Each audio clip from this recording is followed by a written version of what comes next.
شروع اللہ کا نام لے کر جو بڑا مہربان نہایت رحم والا ہے۔ وہ جو نہایت مہربان ہے اسی نے قرآن کی تعلیم فرمائی، اسی نے انسان کو پیدا کیا، اسی نے اس کو بولنا سکھایا۔ سورج اور چاند ایک حساب مقرر سے چل رہے ہیں اور بوٹیاں اور درخت سجدہ کر رہے ہیں، اور اسی نے آسمان کو بلند کیا اور میزان عدل قائم کر دی کہ اس میزان میں حد سے تجاوز نہ کرو، اور انصاف کے ساتھ ٹھیک تولو اور تول کم مت کرو۔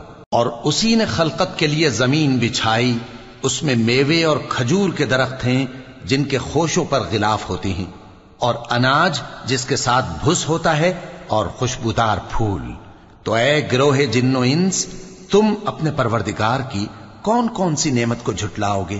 اسی نے انسان کو ٹھیکرے کی طرح کھنکھناتی مٹی سے بنایا اور جنات کو آگ کے شعلے سے پیدا کیا، تو تم اپنے پروردگار کی کون کون سی نعمت کو جھٹلاؤ گے؟ وہی دونوں مشرقوں اور دونوں مغربوں کا مالک ہے، تو تم اپنے پروردگار کی کون کون سی نعمت کو جھٹلاؤ گے؟ اسی نے دو دریا رواں کیے جو آپس میں ملتے ہیں، مگر دونوں میں ایک آڑ ہے کہ اس سے تجاوز نہیں کر سکتے، تو تم اپنے پروردگار کی کون کون سی نعمت کو جھٹلاؤ گے؟ ان دونوں دریاؤں سے موتی اور مونگے نکلتے ہیں، تو تم اپنے پروردگار کی کون کون سی نعمت کو جھٹلاؤ گے؟ اور جہاز بھی اسی کے ہیں جو سمندر میں پہاڑوں کی طرح اونچے کھڑے ہوتے ہیں، تو تم اپنے پروردگار کی کون کون سی نعمت کو جھٹلاؤ گے؟ جو مخلوق زمین پر ہے سب کو فنا ہونا ہے، اور تمہارے پروردگار ہی کی ذات جو صاحب جلال و کرم ہے باقی رہے گی۔ تو تم اپنے پروردگار کی کون کون سی نعمت کو جھٹلاؤ گے؟ آسمان اور زمین میں جتنے لوگ ہیں سب اسی سے مانگتے ہیں، وہ ہر روز کسی نہ کسی کام میں ہوتا ہے، تو تم اپنے پروردگار کی کون کون سی نعمت کو جھٹلاؤ گے؟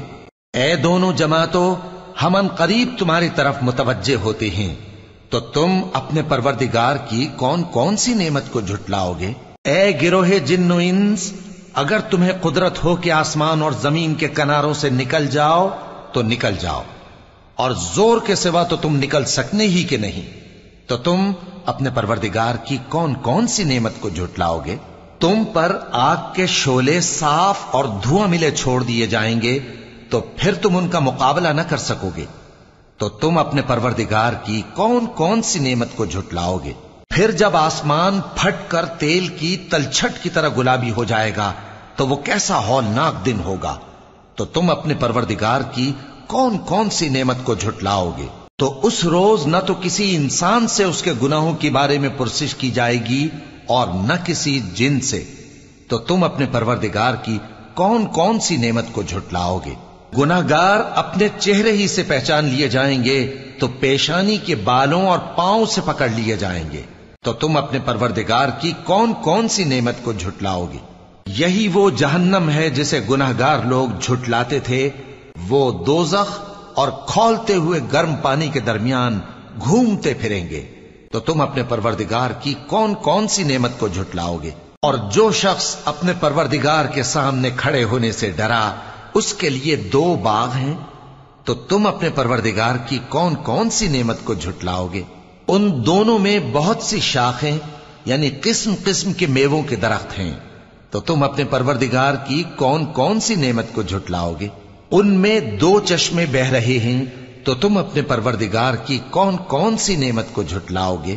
ان میں سب میوے دو دو قسم کے ہیں، تو تم اپنے پروردگار کی کون کون سی نعمت کو جھٹلاؤ گے؟ اہل جنت ایسے بچھونوں پر جن کے استر اطلس کے ہیں تکیہ لگائے ہوئے ہوں گے، اور دونوں باغوں کے میوے قریب جھک رہے ہیں، تو تم اپنے پروردگار کی کون کون سی نعمت کو جھٹلاؤ گے؟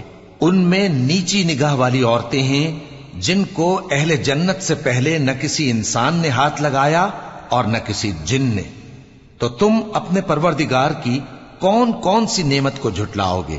گویا وہ یاقوت اور مرجان ہیں، تو تم اپنے پروردگار کی کون کون سی نعمت کو جھٹلاؤ گے؟ نیکی کا بدلہ نیکی کے سوا کچھ نہیں ہے، تو تم اپنے پروردگار کی کون کون سی نعمت کو جھٹلاؤ گے؟ اور ان باغوں کے علاوہ دو باغ اور ہیں تو تم اپنے پروردگار کی کون کون سی نعمت کو جھٹلاؤگے؟ دونوں خوب گہرے سبز، تو تم اپنے پروردگار کی کون کون سی نعمت کو جھٹلاؤگے؟ ان میں 2 چشمے ابل رہے ہیں، تو تم اپنے پروردگار کی کون کون سی نعمت کو جھٹلاؤگے؟ ان میں میوے اور کھجوریں اور انار ہیں، تو تم اپنے پروردگار کی کون کون سی نعمت کو جھٹلاؤگے؟ ان میں نیک سیرت خوبصورت عورتیں ہیں، تو تم اپنے پروردگار کی کون کون سی نعمت کو جھٹلاؤگے؟ وہ حوریں ہیں جو خیموں میں محفوظ ہیں، تو تم اپنے پروردگار کی کون کون سی نعمت کو جھٹلاؤگے؟ ان کو اہل جنت سے پہلے نہ کسی انسان نے ہاتھ لگایا اور نہ کسی جن نے، تو تم اپنے پروردگار کی کون کون سی نعمت کو جھٹلاؤگے؟ سبز قالینوں اور نفیس مسندوں پر تکیے لگائے بیٹھے ہوں گے، تو تم اپنے پروردگار کی کون کون سی نعمت کو جھٹلاؤگے؟ اے نبی صلی اللہ علیہ وآلہ وسلم، تمہارا پروردگار جو صاحب جلال و کرم ہے، اس کا نام بڑا بابرکت ہے۔